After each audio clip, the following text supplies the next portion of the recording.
Okay, good day everyone. Welcome to my channel, Mathematics of Today's Generation. Okay, if you are new here in my channel, please don't forget to like, share, and subscribe. At pakihit na rin sa notification bell para updated kayo sa mga panibagong videos na i-upload ko. Okay, by the way, if you are a mathematics contestant, okay, a math coach, or a mathematics enthusiast, then this tutorial is for you. Okay, without further ado, let's begin. We are now in problem number 22, okay, a number theory problem number 4. Okay, this problem is taken from the previous Philippine Mathematical Olympiad, and we're going to solve this problem in a very easy and systematic manner. Okay, problem goes, for how many integers x from 1 to 60 inclusive, or it means 1 and 60 are included, okay, in the list of numbers, okay, is the fraction x over 60 already in lowest terms? Okay, so when you say lowest terms, it means that the GCD of the numerator and the denominator is equal to 1. So, now, here's our solution. Okay. By the way, this problem can be easily solved using Euler's twoshent function or the Euler's phi function. So, let us first recall on what is Euler's phi function. Okay. Euler's phi function, or it can be rewritten into Euler's twoshent function. So they are just the same. Euler's twoshent function. Okay. So we have here phi of n, okay, this is equal to is the number of positive integers less than n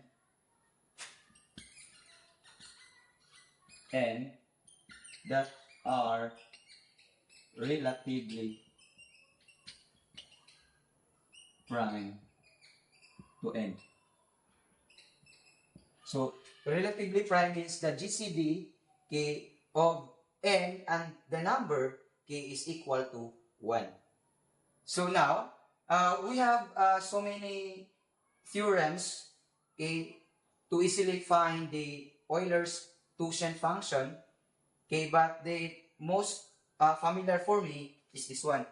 If a number n can be written into canonical form, so its prime factorization, such as p sub 1 is to m1 times p sub 2 is to m2 times p sub a is to mk, then we can find the Euler's twoshent function equals n times 1 minus 1 over 1 times 1 minus 1 over p2 times 1 minus 1 over p3 and so on up to 1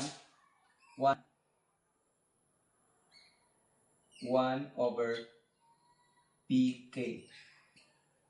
Okay, so this would be the formula that we're going to use in order to find the Euler's phi function.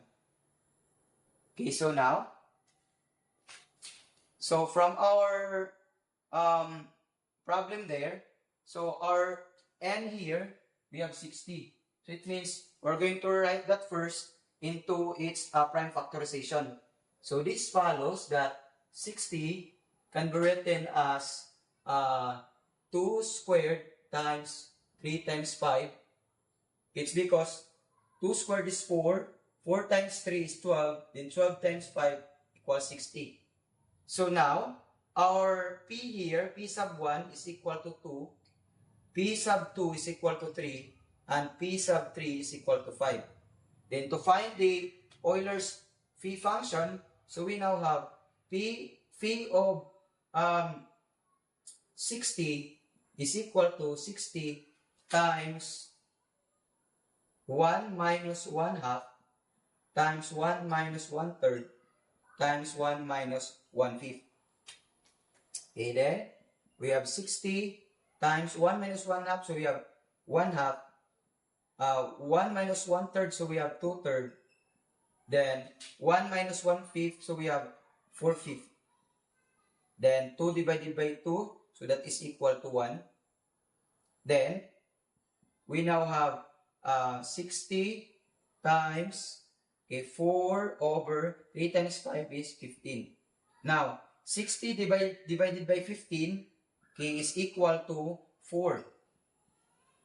And 4 times 4 is equal to 16. So this means that we have 16 possible numbers that are relatively prime to 60. So that means that would be the value of x that we look for. Thus, there are 16 numbers from 1 to 60 inclusively that are relatively prime to 60, so that x over 60 is in lowest term.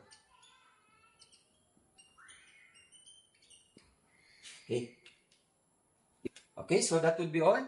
Okay, and I think it's a good place to stop.